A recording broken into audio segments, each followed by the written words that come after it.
Ok ចឹងថ្ងៃនេះយើងនឹងនិយាយអំពី Git version control យើងនឹង detail ទៅលើ slide យើងតែម្ដង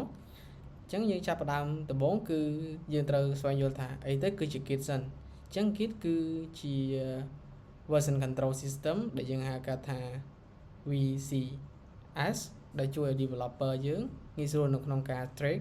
ឬក៏ការផ្លាស់ប្ដូរ code របស់យើងទៅតាមដំណាក់កាលបានចឹងមានន័យថារាល់ code ដែល developer គាត់បាន develop គាត់អាចផ្លាស់ប្ដូរពីដំណាក់កាលមួយទៅដំណាក់កាលមួយបានដោយមានភាពងាយស្រួលអញ្ចឹងការប្រើប្រាស់ Git គឺបែបហ្នឹងហើយមួយទៀតគឺប្រើទូលំទូលាយនៅក្នុង web development និង software development អញ្ចឹង Git គឺគេប្រើទូលំទូលាយនៅក្នុងតាក់ទងជាមួយនឹង web development ឬក៏ software development ដែលជួយឲ្យ developer មានភាពងាយស្រួលហើយមួយទៀត Git អនុញ្ញាតឲ្យយើងអាចកែ code ដោយមានសុវត្ថិភាពមានន័យថាយើងធ្វើការកែកូដអីមួយគឺអត់ភ័យរឿងការបាត់កូដឬក៏ការរញ៉េរញ៉ៃកូដទេអញ្ចឹង Git គឺវាបែបហ្នឹងមានន័យថាវាជួយយើងបានច្រើន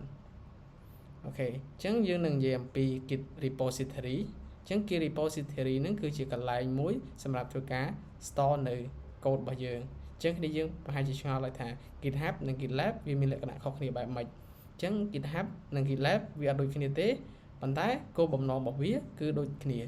មានន័យថា GitHub គឺនៅក្នុងក្រុមហ៊ុនផ្សេង GitLab គឺជាប្រភេទក្រុមហ៊ុនផ្សេងប៉ុន្តែវាគោលដៅរបស់វាគឺជាកន្លែងមួយសម្រាប់ធ្វើការ store code ដែលយើងហៅថា repository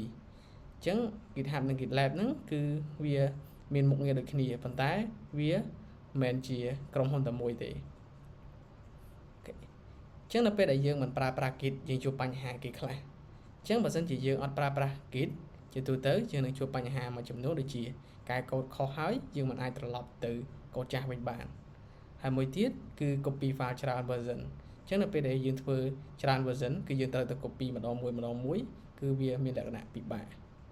ហើយមួយទៀតគឺមិនដឹងថាកូដយើងនឹងផ្លាស់ប្ដូរនៅពេលណាហើយអ្នកណាអ្នកកែឬក៏អ្នកណាជាអ្នកផ្លាស់ប្ដូរកូដនឹងទេអញ្ចឹងយើងអត់ដឹងទេបើសិនជាយើងអត់ប្រើប្រាស់នៅ Git អញ្ចឹងជាហេតុនឹងហើយបានជាយើងទាមទារយើងត្រូវប្រើប្រាស់ Git អូខេអញ្ចឹងអត្ថប្រយោជន៍នៅពេលដែលយើងប្រើប្រាស់ Git ដូចគ្នាយើងដឹងហើយគឺយើងអាចធ្វើការ track នៅ code ដែលយើងបាន change ជា history បានហើយយើងអាចត្រឡប់ទៅ version ចាស់ៗបានហើយយើងអាចធ្វើការងារជាក្រុមដោយមានភាពងាយស្រួលហើយដើម្បីប្រើប្រាស់ Git ជាមូលដ្ឋានបានគឺយើងត្រូវបង្កើតនៅ